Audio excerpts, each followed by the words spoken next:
তারপর বিচার সবাই কাকা কাকিমা আসলো, তারাই আমাকে লালন পালন করে বড় করেছেন। মাঝে মধ্যে আমার বাবা মার কথা জিজ্ঞেস করলে কাকিমা মন খারাপ করে বলতো, আমরা কি তোর বাবা মার মতো না?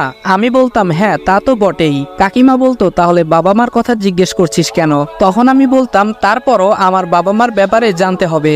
কাকিমা বলতো, আমি চাই না তোর বাবা মার অতীত কাহিনী বলে তোর মনটা খারাপ করতে, এর জন্যই তো বিষয়টা গোপন রাখছি, বুঝতে পারছিস না কেন? তাছাড়া আমরাও তোকে অনেক ভালোবাসি, আমার মেয়ে তানিশার থেকেও তোকে আমরা আদর যত্ন বেশি করি, তাহলে অতীতের এসব কথা শুনে মন খারাপ করার কোনো লাভ আছে? তখন আমি বলতাম আচ্ছা ঠিক আছে, আর জিজ্ঞেস করবো না এসব কথা। কাকিমা না করার কারণে আমি আর তাকে বলতে বাধ্য করিনি, এর জন্য বিষয়টা আজও আমার অজানা। তারপর কাকা কাকিমা তারা বিচার সবাই এসে শফিক সাহেবের দিকে তাকিয়ে জিজ্ঞেস করতেই তারা চিঠিটা তাদের সামনে ধরলো। তারাও নিমিষেই চুপ হয়ে গেল, তাদের মুখের ভাষা যেন হারিয়ে ফেলেছে। শফিক সাহেব তার মেয়েকে ডাক দিয়ে বিচার সবাই উপস্থাপন করলেন এবং জিজ্ঞাসা করলেন, এই ছেলেই কি তোমাকে চিঠিতে বাজে প্রস্তাব দিয়েছিল মামুনি? রিদিতা বলল, জি আব্বু, এই সেই ছেলে। শফিক সাহেব বলল, রহমান এবার তুমি বলো, তোমার ভাতিজাকে কি শাসন তুমিই করবা নাকি আমরাই করব? তাছাড়া গ্রামবাসীরাও দেখুক, তারাও যেন এই ইফটিজিং করা থেকে বিরত থাকে, আপনাদের যা ভালো মনে হয় তাই করুন। কাকা এই বলে চোখের পানি মুছে কাকিমাকে নিয়ে চলে আসলো, আর আমি ওখানে অসহায়ের মতো মাটির দিকে তাকিয়ে রইলাম। জাবেদ সাহেব বলে উঠলো, সালমান তুমি গিয়ে কাঁচা বেত ভেঙে নিয়ে আসো যাও। কথাটা শোনা মাত্রই চুপসে গেলাম। তারপর এলাকার বড় নেতা তার গায়ের সম্পূর্ণ শক্তি দিয়ে 10টা বেতের আঘাত করলো, আর এইদিকে বেতের আঘাতটা সহ্য করতে না পেরে একটু সরে দাঁড়াতেই চোখের কোণের দিকে সজোরে আঘাতটা লাগে, যার দরুন চোখের কোণ থেকে রক্ত বের হতে লাগলো। আমার এমন অবস্থা দেখে শফিক সাহেব বলল, জাবেদ ভাই থাক, ছোট মানুষ, এবার ওর ভুল বুঝতে পারবে। জাবেদ সাহেব বলল, এই ছেলে যা, রিদিতার কাছে গিয়ে সরি বলবি এবং সেই সঙ্গে এটাও বলবি তার আশেপাশে আর ঘুরঘুর করবি না। তারপর আমি রিদিতার সামনে গিয়ে বললাম, রিদিতা আমার ভুল হয়েছে, আর কোনোদিন তোমাকে বিরক্ত করব না। কান্না করতে করতেই কথাগুলো বললাম। মারের আঘাতে যতটুকু কষ্ট পেয়েছি তার থেকে মান সম্মান ধুলোয় মিশিয়ে গেল, সেটা ভেবেই চোখ থেকে অঝরে পানি পড়ছে। আমার এমন করুণ অবস্থা দেখে রিদিতা মাথা নিচু করে ফেললো। সে হয়তো চাইছিল আমাকে শাস্তি দিতে, কিন্তু এভাবে যে সব হয়ে যাবে সেটা রিদিতা কল্পনাও করেনি। বিচার শেষ হয়ে গেল এবং রিদিতার বাবা শফিক সাহেব এসে আমাকে বলল, এই ছেলে তুমি এটা ভেবে নিও না যে আমার মেয়ে বলে ইফটিজিং এর অপরাধে একটু বেশি শাস্তি দিলাম, আমার মেয়ের জায়গায় অন্য কেউ থাকলেও আমি সেটাই করতাম। আমি বললাম, আপনাদের বিচারে যা শাস্তি আসছে দিয়েছেন, তো এখন আর এসব মানবতার কথা আপনাকে বলতে হবে না।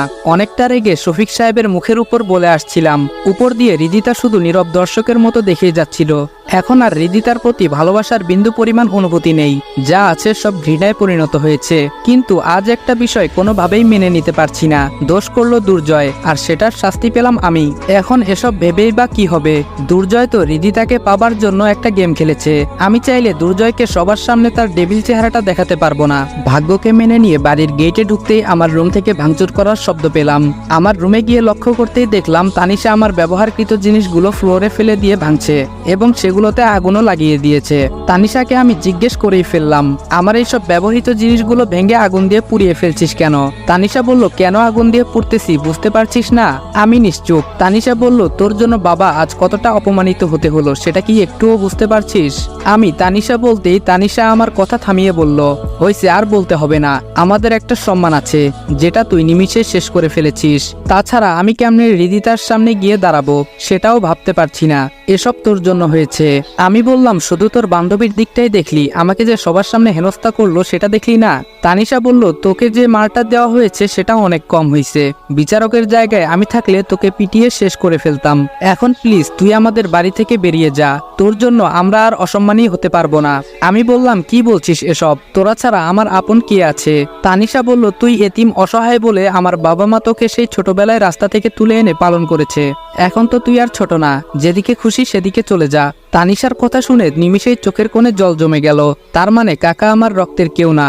এসব ভাবতেই কাকা আমার রুমে এসে বলতে লাগলো, তানিশা মা, এবার ওকে এই বাসা থেকে বের হয়ে যেতে বল।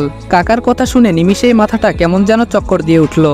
তারপর নিজেকে সামলে নিয়ে বললাম, কাকা আজ একটা সত্য কথা বলবা? কাকা নিশ্চুপ। আমি বললাম, আমি কি সত্যিই এতিম? তোমরা আমার আপন কেউ না? শুনলাম আমাকে নাকি রাস্তা থেকে এনে তোমাদের বাসায় আশ্রয় দিয়েছো, সেটা কি সত্যি? কাকা বলল, হ্যাঁ, তানিশা যেটা বলেছে সেটা সত্যি। আমি বললাম, ও তার মানে আমি তোমাদের রক্তের কেউ না? কাকা বলল, না।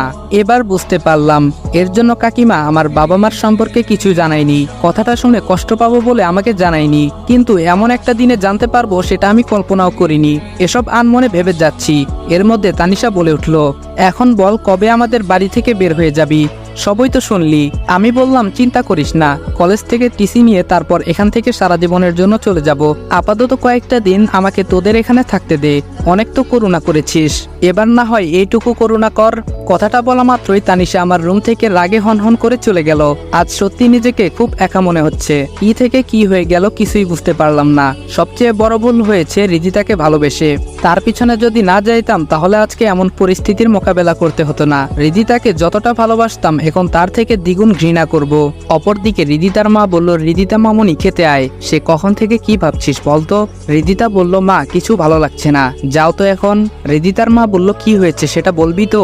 রিদিতা কোনো কিছু না বলেই কান্না করে তার মাকে জড়িয়ে ধরে বলল, মা এখন কেন জানি নিজেকে অপরাধী মনে হচ্ছে, কিছুই ভালো লাগছে না। রিদিতার মা বলল, ও এই ব্যাপার, তাহলে তোর বাপের কাছে নালিশ করলি কেন? রিদিতা কান্না করে বলল, আমি কি জানতাম বাবা জাবেদ আঙ্কেলকে দিয়ে এভাবে ওকে মার খাওয়াবে? রিদিতার মা বলল, তোর জাবেদ আঙ্কেল তো মানুষকে মারলে কম মারে না, সেটা তো এই এলাকার সবাই জানে। আচ্ছা যাই হোক, এখন এসব চিন্তা বাদ দিয়ে খেতে আয়। রিদিতা বলল, ওকে যাচ্ছি, তুমি যাও। প্রতিদিনকার মতো আজও সকাল 8টায় টেবিলে খেতে বসছি। এর মধ্যে তানিশাও এসে পাশের চেয়ারটা টেনে বসলো। কাকিমা খাবার পরিবেশন করছে। এর মধ্যে তানিশা বলে উঠল, মা ওকে পোলাও মাংস সব খাওয়াও, ও কথা দিয়েছে সপ্তাহখানেক এখানে থাকবে, তারপর এখান থেকে চলে যাবে। কিরে ঠিক বললাম তো?